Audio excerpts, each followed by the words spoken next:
to preach at you, to preach for a plastics rehab.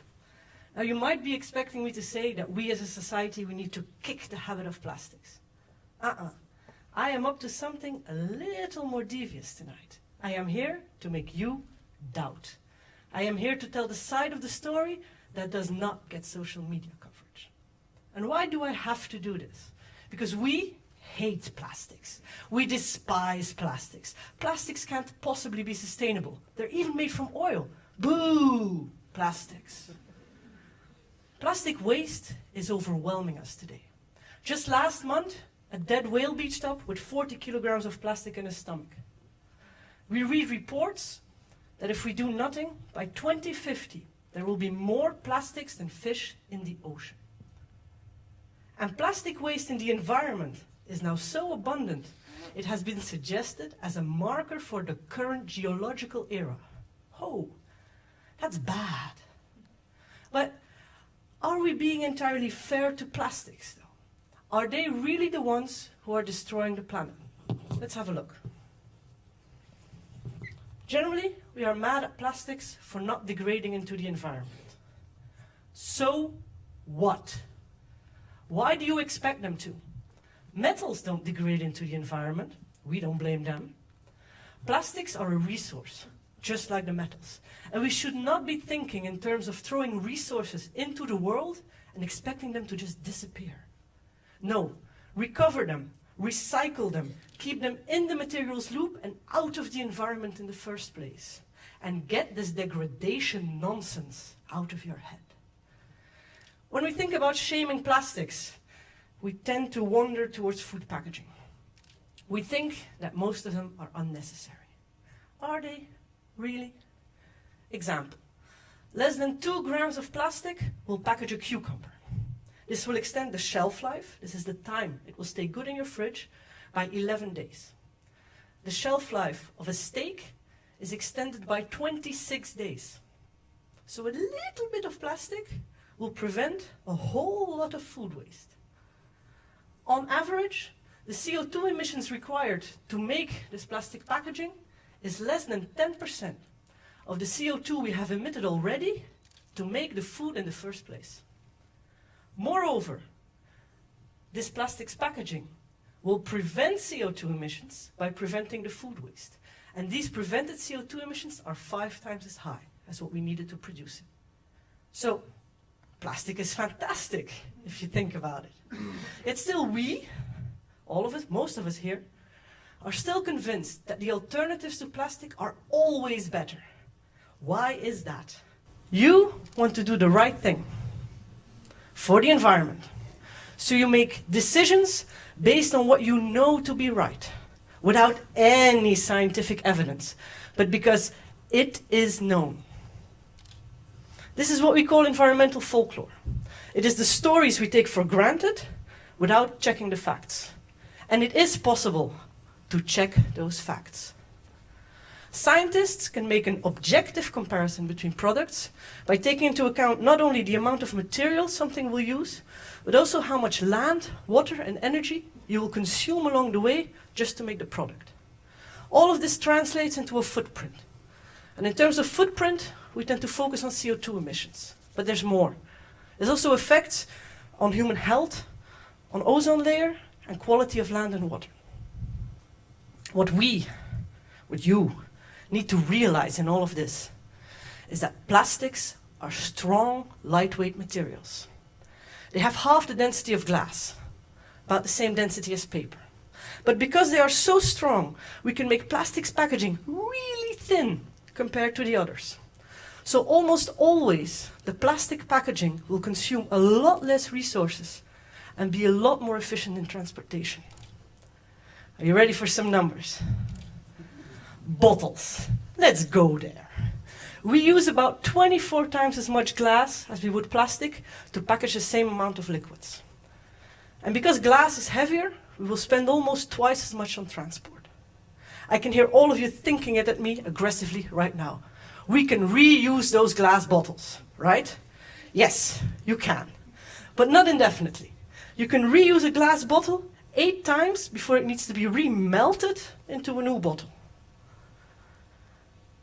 But okay, even if you do that, you will be using, for your intermediate cleaning, a lot of water and quite some aggressive chemicals. But still, fair is fair. We can reuse the bottles 8 times, so these 24 blocks can be reduced to 3. If we're being entirely fair, however, plastic bottles do get recycled, at least here in Europe. And let's be really pessimistic about that. Let's assume that only 50% of bottles get recycled. Then still, we can also halve the amount of plastics used. So even if we take the reuse of the glass into account, we still use 6 times as much glass as we would plastics. That is an enormous amount of material, which you need to source and then convert into bottles, all the while using energy and water and emitting CO2. Did you know that glass melts at 1,500 degrees centigrade, while the plastic used for bottles melts at 300? The amount of energy required for glass bottle production is staggering. And if you take all of it together, then glass really isn't the green champion we would like it to be. In fact, plastic bottles, supported by a good recycling scheme, and consumers, you and me, who effectively recycle, is much better for the environment as a whole. Bam. Myth busted. What's next? Bags, I would think. Plastic grocery bags. Whole cities and countries are now starting to ban plastic bags outright. We should not be cheering this on. And this is why. Let's make a comparison. We take the absolute worst case for plastics, one of those thin plastic bags made entirely out of new materials, which you will throw away after a single use. You don't have to, but let's assume that you do. Let's compare this to the very best possible scenario for paper. A paper bag made entirely out of recycled paper, which will go back to recycling afterwards. The plastic bag weighs 20 grams, the paper bag 50. Paper requires a lot more energy to produce and to recycle. Also, it uses up water, land, and trees. If we calculate it all through, the footprint of that thin throwaway plastic bag is so small that you would have to reuse the paper bag 4 times for it to be as environmental friendly as the plastic bag. 4 times. Now let's be honest. Which one of you uses the same paper bag 4 times? No one. But you will defensively say, then surely my sturdy cotton shopper is saving the world. Well, the production of cotton agriculturally is so intensive in the usage of land and water that you would have to reuse this cotton shopper over 170 times for it to break even environmentally. If you go to the store every week, use the same bag every week, that would amount up to over 3 years of consecutive shopping just to beat the thin throwaway plastic bag. In fact, the very best alternative is the reusable plastic bag, which you can buy at the cash register. The heavier, sturdy ones, they will break even environmentally after 20 times of reuse. That is less than half a year of consecutive shopping. After this first half year, everything that follows is pure environmental gain. Take that, plastic haters. Of course, it's not all rainbows and unicorns for plastics. Let's circle back to plastic waste in the beaches and in our oceans. It's bad. It really is. But can we blame plastics, the material, for that? If you are stuck in a huge traffic jam because someone parked their car in the middle of the street and everything is blocked, do you blame the car? Or do you blame the idiot that put it there? Research shows that over 80% of littering is intentional and performed by individuals. That's you and me, baby. Us. The consumer. Not big bad industry. Not plastics the material. We are the idiots. So what should we do then? It clearly doesn't work if we say, but just stop throwing it away. The litter is there. The idiots are abundant. Should we now ban all plastics to protect us from our idiot selves? Well, some more scientists did the math on that. If we were to ban all plastic packaging and replace them with the alternatives, paper, glass, aluminum, the amount of materials required, the amount of energy required, and the resulting CO2 emissions would explode. And we as a society are trying to reduce our emissions, not increase them. So banning all plastics is definitely not the way to go. Then what is? Are you confused yet? Are you depressed yet? Don't be.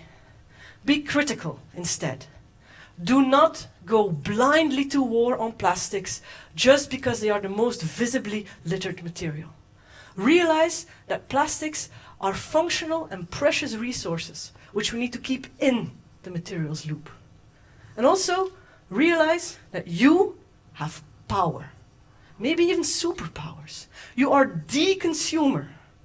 You can drive the market to sustainability if you do it together. Final example.